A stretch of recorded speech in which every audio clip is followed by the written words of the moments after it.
Okay. Hey, everybody. Welcome.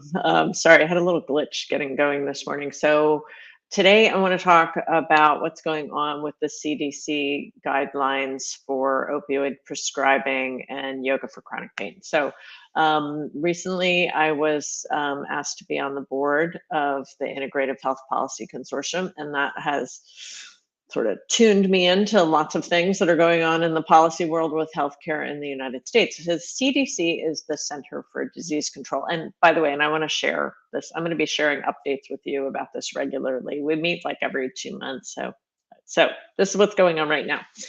As many of you know, there is what's called an opioid crisis, and that crisis actually was just getting rocking under before COVID, and actually it was even worse before the CDC came out with their first guidelines in 2016. Nevertheless, there still is a tremendous amount of death from overdose. There's a lot of addiction. There's what's called diversion, which means people get their opioids from doctors and then they go where they're not supposed to go. So these things have been going on for a long time, and they tend to be spurred or exacerbated by the chronic pain epidemic. So, you know, people have back pain. It's a big problem. 4 out of 5 people are going to have back pain at some point in their life. And actually, what the research shows is that yoga is one of the best things for low back pain. And by the way, it has to be the right kind of yoga. There's plenty of yoga out there. Like, look at the Instagram yoga. That stuff will give you back pain, and it does give people back pain. I'm sorry, like, I have to be blunt about it, but it's true. So we need the right kind of yoga. We need slow, mindful yoga. We need people who know what they're doing, and people who can support folks in learning more interoceptive awareness, moving slowly, and starting to reduce their back pain, not exacerbating it. At any rate, what's going on with the guidelines right now that I wanted to share with you is that they have the CDC, the Center for Disease Control, the CDC has come out with a new draft version of their guidelines. And so what they're doing right now until April 11th is taking comments. And you can comment I mean, I'm commenting through IHPC, the Integrative Health Policy Consortium, through the International Association of Yoga Therapists, and you can comment as an individual on what your opinion is. Now, the document is about 160 pages long, and it's huge. But if you do like a little search and just put yoga in, you'll see where they've mentioned yoga, and there's typically have mentioned it along with a research study that's showing it's good for that specific kind of pain. There's not a lot of good data on yoga for fibromyalgia or yoga for migraines or even yoga for osteoarthritis. Unfortunately, there's some, but we don't have the really good data like we have for low back pain. So low back pain is the in. We need more yoga teachers who understand how to help people with low back pain and not give them low back pain with yoga. And certainly we need more yoga therapists. Low back pain is a place to get in, but that's not the only place that yoga matters, because chronic pain is biopsychosocial spiritual. It's not biomechanical entirely.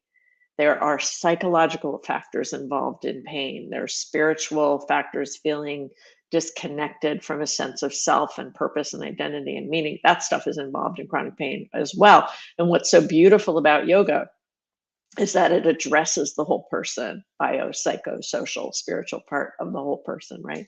This is the new model. The biopsychosocial model actually came out in the 1970s. They started to add the spiritual to it maybe 20 years ago or so, but it's widely recognized throughout the medical community that the biopsychosocial spiritual model is the gold standard for treating chronic pain. And the treatment of chronic pain is something that's really important. And right now, in order to minimize the opioid epidemic, I would never suggest that yoga is the only answer. I would never, ever suggest that. That would be hubris, right?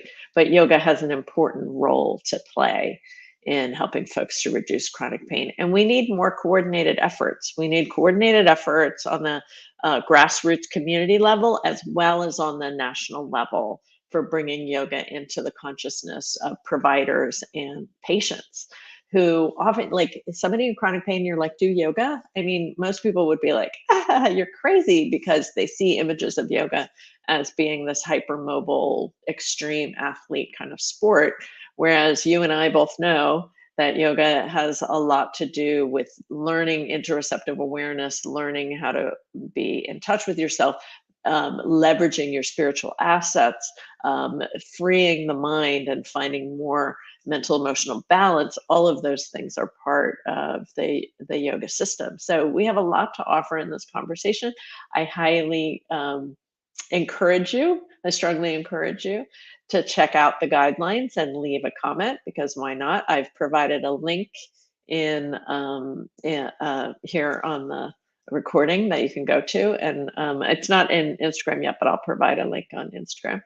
And I encourage you to get involved, because if you're a yoga lover or a yoga professional, you have a lot to share and you have a lot to offer. Thanks so much for being here. I'll see you next week. Take care.